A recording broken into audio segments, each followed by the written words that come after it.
Hello everyone, I Poonam Nagpal welcome you all in today's English class. Friends, we have already covered 5 topics of parts of speech that were noun, pronoun, verb, adjective, adverb. Today we are going to do preposition, that is the 6th part of speech, preposition. Now what is preposition? Before telling anything more about preposition, मैं आपको 3 sentences लिख कर दिखाती हूँ और आपको खुद guess करना है कि what it could be. So let's write these 3 sentences.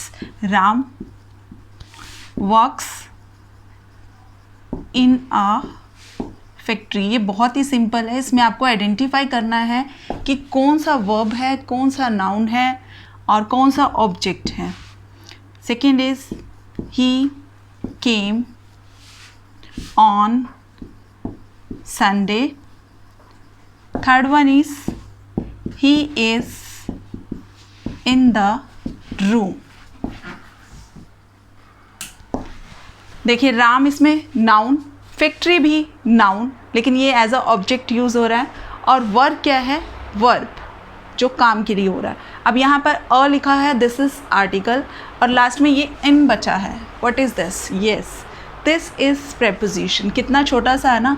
In, on, इन, बहुत सारी हैं. 100+ प्रेपोजिशंस हैं इंग्लिश में जो इस तरह से हैं, बहुत छोटी छोटी. अगर मैं उनकी स्पेलिंग की बात करूं तो ज़्यादा से ज़्यादा 6 लेटर्स की उनकी स्पेलिंग हो गई. अब यहाँ पर एक और चीज़ देखने वाली है. अगर हम इसके मीनिंग की तरफ जाए, प्री और पोजीशन. प्री का मतलब क्या होता है? पहले. पोजीशन स्थिति. स्थिति को हम जगह भी कह सकते हैं. अब इनकी जगह क्या रहती है? प्री पोजीशन पहले रहती है इनकी जगह. किससे पहले? नाउन से पहले. जब हम हिंदी में बात कर रहे होते हैं, मैं अभी इन सेंटेंसेस को आपको हिंदी में लिखकर दिखाती हूँ. राम फैक्ट्री में काम करता है.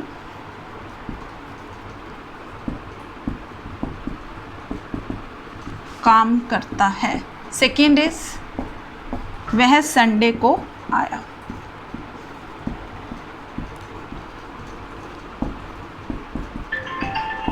थर्ड इज वह कमरे में है. अब आप देखिए इसमें फैक्ट्री में है और फैक्ट्री के बाद आ रहा है. संडे को आया में भी को जो है वो संडे के बाद में आ रहा है, जबकि यहाँ पर था पहले. तो इंग्लिश में हिंदी का अपोजिट होता है. हिंदी में पोस्ट पोजीशंस होती हैं और इंग्लिश में प्रीपोजिशंस होती हैं. प्रेपोजिशंस बोलेंगे हम इन्हें. अब इनको देख लेते हैं. जैसे अब वह कमरे में है, इसमें क्या होगा? में, को, के लिए, के साथ, के बीच में, को. अब इंग्लिश में इसको क्या, इंग्लिश में ये कौन कौन सी होती हैं? In, on, at, after, before, between. So अब हम बनाते हैं इसकी डेफिनेशन. आपको ये चीज़ तो क्लियर हो गई है कि ये इसकी पोजीशन क्या रहती है, लेकिन ये यहाँ तक फिर सीमित नहीं है. इसका रिलेशन भी देखना होगा. अब यहाँ से हम इस वर्ड को एक बार हटा देते हैं. हमारे पास क्या बच गया? राम, वर्क्स और फैक्ट्री. हमारे पास सिर्फ ये 3 ही बचे हैं. राम काम करता है, फैक्ट्री. कुछ भी क्लियर नहीं हो रहा कि राम फैक्ट्री काम करता है, क्या रिलेशन है. तो ये रिलेशन इस छोटे से वर्ड ने हमें बताया जो इसमें इन लगाया गया था. Ram works in a factory, कि वह फैक्ट्री में काम करता है. तो अब हमें पता चल गया कि इसकी कितनी इंपॉर्टेंस है. ये क्या कर रहा है? नाउन का रिलेशन नाउन से. नाउन का रिलेशन सेंटेंस में जितने भी वर्ड्स हैं, चाहे वो वर्ब है, चाहे वो एडजेक्टिव है, चाहे वो एडवर्ब है, उनके साथ जो नाउन का रिलेशन बताता है वो वाले वर्ड्स क्या हो गए? प्रेपोजिशंस हो गए.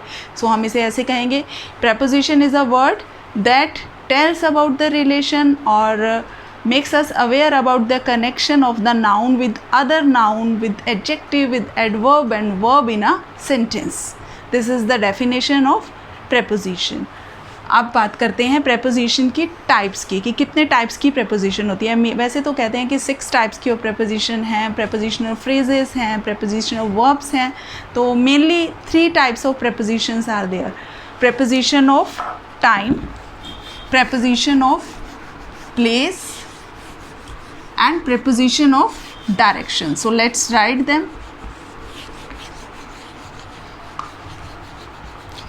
मुझे लग रहा है कि मैंने बहुत ही बेसिक से स्टार्ट किया है टॉपिक, लेकिन बेसिक से स्टार्ट करना ज़रूरी था, क्योंकि अगर हमें प्रेपोजिशन का मीनिंग ही क्लियर नहीं है कि प्रेपोजिशन क्या होती है, फिर मैं आपको बताऊंगी मैं फ़िक्स प्रेपोजिशन की बात कर रही हूँ, मैं प्रेपोजिशन ऑफ फ्रेजेस की बात कर रही हूँ, या प्रेपोजिशन ऑफ वर्ब्स की बात कर रही हूँ, जबकि हमें ये क्लियर नहीं है कि व्हाट इज़ प्रेपोजिशन, उसका रोल क्या है।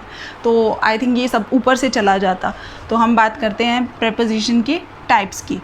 Preposition of time, preposition of place, preposition of direction। अब टाइम में वो prepositions आएंगे जो हमें बताएंगे कि ये कितने समय पर हुआ, कैसे हुआ, जैसे on, an, in और at। आफ्टर और बिफोर भी इसी में ले लेते हैं, अभी और भी हैं बट आज के लिए हम एक बार इतना ही लिख लेते हैं। प्लेस में फिर से on, in, at आ गया, इसीलिए ये बहुत ज़्यादा ट्रिकी भी हैं कि इनका क्या है कि हर वर्ड के साथ इनका लगते ही मीनिंग चेंज हो जाता है। मैं आपको एग्जांपल्स भी दिखाऊंगी। On, in, eight. प्लेस के लिए और ले लेते हैं हम नियर, अप, अबव, बिलो। अब चलते हैं डायरेक्शन की ओर। To, towards, up, he is going up. ये देखिए अप इस प्लेस में भी लिया गया था और अप फिर डायरेक्शन में भी चला गया। Up, down, along with, across. अभी बता रही थी मैं कि ये बहुत ज़्यादा ट्रिकी कैसे हैं। अब इंग्लिश में 100+ प्रेपोजिशंस हैं, जबकि नाउन लैक्स ऑफ होंगे, लेकिन जब हम नाउन को देखते हैं तो हम एक सेकंड में उसको पता लगा लेते हैं कि yes this is the noun, चाहे वो किसी भी टाइप का नाउन हो, एब्स्ट्रैक्ट हो, मटेरियल हो, हमें पता लग जाता है। लेकिन जब प्रेपोजिशंस की बात आती है तो हम इनका रोल जो है वो बहुत ज़्यादा मिस्टेक कर जाते हैं। हालांकि एडवांस लर्नर्स जो हैं, जो बहुत मतलब एग्ज़ाम्स की प्रिपरेशन कर रहे हैं, वो भी छोटी छोटी मिस्टेक्स कर जाते हैं। तो प्रेपोजिशन का चैप्टर इतना बड़ा, इतना लेंथी है कि इसे कवर करने में आई थिंक 13 to 15 सेशंस तो लगने ही वाले हैं अगर हम इसे पूरा डीपली जाते हैं तो। हाँ, फ़िलहाल तो इतना ही काफ़ी रहेगा। अगर हम ज़्यादा से ज़्यादा हम इसका डिफ्रेंशिएट कर लेते हैं ऑन, इन और एट के बारे में। ऑन कहाँ यूज़ होता है? ऑन डेज़ के लिए डी का रूल यूज़ कर लो इसके लिए, डी और डी से डेट और डी से डे। ऑन के लिए डेट और डे के साथ जब भी डेट और डे की बात होगी तो वहाँ पर ऑन लग जाएगा। जैसे संडे, अगर संडे के आगे ब्लैंक है तो ऑन संडे लगेगा। उसी तरह से कोई डेट दी हुई है जैसे 26 जनवरी, इसके लिए हमें क्या करना है? ऑन लगाना है, क्योंकि डेट दी हुई है। कोई भी स्पेसिफिक डेट होगी तो आपको ऑन लगाना है। एट कहाँ लगेगा? जहाँ पर 4 o'clock कोई फिक्स टाइम है, पॉइंट ऑफ टाइम है, at this moment, at night, at midnight, at 4 o'clock, at lunch time, तो इसके लिए एट लगाएंगे हम। और इन क्या है? इन का जब होता है, जैसे सीजन्स की बात आ रही है, ईयर्स की बात आ रही है, मंथ्स की बात आ रही है, इन 2010, इन 2020 मंथ में, इन मई, इन अप्रैल, इन मार्च। उसी तरह से season, in winter season, in summer season, in the morning, in the afternoon, तो वहाँ इन लगाएंगे। तो हम ऐसा करेंगे कि एक सेशन में time, then we will cover place and then we will move to direction. तो मैंने आपको अभी बताया था कि प्रेपोजिशनल वर्ब्स भी होती हैं। आपको मैं एक छोटा सा एग्जांपल देना चाहूँगी कि किस तरह से होती हैं। जैसे हम वर्ड लेते हैं लुक इनटू और सेकंड लेते हैं लुक अपॉन। लुक इनटू दोनों सेम वर्ड्स हैं बट इनके पीछे प्रेपोजिशंस अलग अलग लगी हुई हैं, लुक इनटू और लुक अपॉन। लुक इनटू का अगर हम पूरा मतलब लेते हैं, ये प्रेपोजिशनल वर्ब है, इसको अगर हम पूरा मीनिंग लेते हैं तो क्या आता है? लुक इनटू होता है इंक्वायर करना, अच्छे से अंदर घुसकर उसका देखना। जैसे police is enquiring the matter होता है ना, लुकिंग इनटू द मैटर। उसी तरह से लुक अपॉन क्या होता है? किसी को बहुत रिगार्ड देना, किसी को बहुत ज़्यादा मान सम्मान देना, कुछ विशेष सम्मान देना, उसके लिए हम कहते हैं लुक अपॉन। जैसे he looks upon him as his father, तो ये लुक अपॉन का था।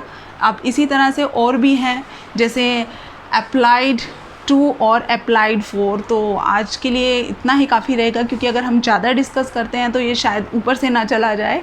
तो for till then keep watching my videos and keep learning, keep enjoying. And if you like my videos, you can subscribe to my channel, you can click on the like button as well if you like it, you can share as well. Thank you for watching. Bye.